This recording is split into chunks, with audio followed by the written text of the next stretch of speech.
यहाँ हम देखते हैं कि वह पॉलिटिशियन भी तामिया के साथ मिला हुआ है। अब इसके बाद हम फिर से सिंची को देखते हैं जो सातोमी से मिलता है। सातोमी उसके लिए आज डिनर बनाने के लिए कहती है। क्योंकि सिंची अब अकेला था इसलिए वह मान जाता है। फिर वो दोनों डिनर के लिए शॉपिंग करने चले जाते हैं। तभी रास्ते में एक पपी मिलता है जो कि बीच रोड पर पड़ा था। सिंची उसे उठाकर लाता है लेकिन वो मर चुका था, इसलिए सिंची उसे डस्टबिन में डाल देता है। सातोमी ये देखकर उससे कहती है कि तुम ये क्या कर रहे हो। सिंची कहता है कि अब ये सिर्फ हड्डियां और शरीर है, इसके अलावा इसमें कुछ भी नहीं बचा। दरअसल सिंची के अंदर बदलाव हो रहा था और वो भी अब पैरासाइट की तरह सोचने लगा था। सिंची की यह सोच देखकर सातोमी उसे छोड़कर चली जाती है, लेकिन सिंची को अब इससे कोई भी फर्क नहीं पड़ता। वहीं स्कूल का प्रिंसिपल जब तामिया को प्रेग्नेंट देखता है तो चौंक जाता है, क्योंकि तामिया अभी अनमैरिड थी और प्रिंसिपल उसे कैरेक्टरलेस समझकर उसे जॉब से निकालने वाला था। वो लोग तामिया के मॉम डैड को भी सब बता देते हैं। फिर तामिया अपने मॉम डैड के पास जाती है, लेकिन तामिया तो वैसे भी पैरासाइट थी, इसलिए वो इन दोनों को मार देती है। इसके बाद शिमाडा के सर में एक केमिकल फेंकती है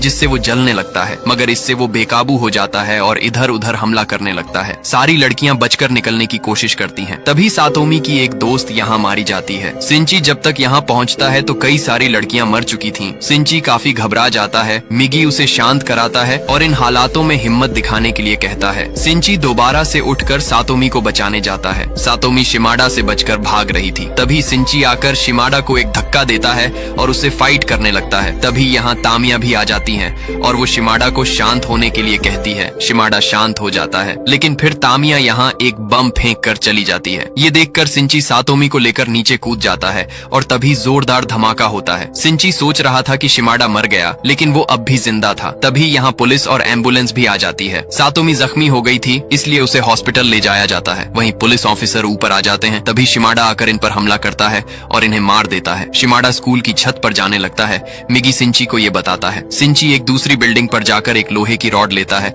और मिजी को एक धनुष बनाता है। फिर लोहे की रॉड और मिजी को एक धनुष बाण की तरह इस्तेमाल करते हुए सिंची शिमाडा के अंदर लोहे का रॉड घुसा देता है। इससे शिमाडा वहीं मर जाता है। इसके बाद सिंची यहाँ से जाने लगता है। तभी वहाँ तामिया भी आ जाती है और वो सिंची से कहती है कि मैं अब थोड़े समय के लिए गायब हो जाऊंगी। तामिया सिंची को मिस्टर ए यानी कि उसकी मॉम का एड्रेस देती है। सिंची उस एड्रेस को ले लेता है। अब कुछ समय बाद यहाँ वही दोनों ऑफिसर आते हैं और जब वो दोनों ये पता लगा रहे होते हैं कि शिमाडा कैसे मरा, तो उन्हें पता चल जाता है कि उस पर किसी ने दूसरी बिल्डिंग से हमला किया था, लेकिन इन्हें सिंची के बारे में कुछ भी पता नहीं चलता। वही सिंची तामिया के दिए हुए एड्रेस पर पहुंच जाता है। यहाँ उसे उसकी मॉम मिलती है। सिंची उनका पीछा करते हुए एक ब्रिज के नीचे आ जाता है। तभी यहाँ मिगी को नींद आने लगती है। वह सिंची को यह बताता है और इस वक्त मिगी सिंची को बचाने के लिए एक हथियार का रूप लेकर सो जाता है। इसके बाद सिंची उसी हथियार की मदद से मिस्टर ए यानी कि अपनी ही मॉम से फाइट करता है। यहाँ सिंची अब काफी अच्छी फाइटिंग कर रहा होता है। वह मिस्टर ए को मारने वाला था, तभी उसे उसकी मॉम की आवाज आती है और वह देखता है कि उसके मॉम की थॉडी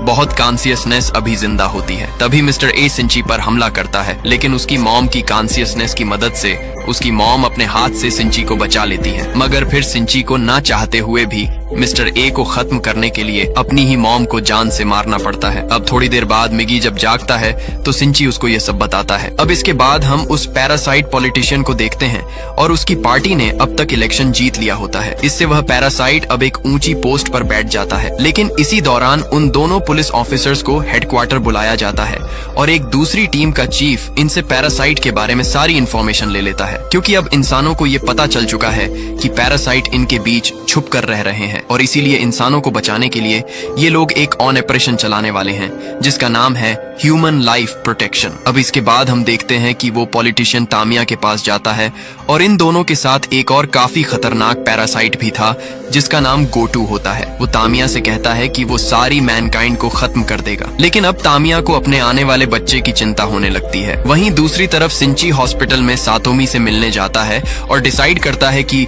वो अब सारे पैरासाइट को ढूंढकर उन्हें जान से मार देगा। इसी दौरान हम देखते हैं कि कोई सिंची पर नजर रख रहा है। वो सिंची और मैगी की एक साथ फोटो लेता है और यहीं पर ये कहानी खत्म।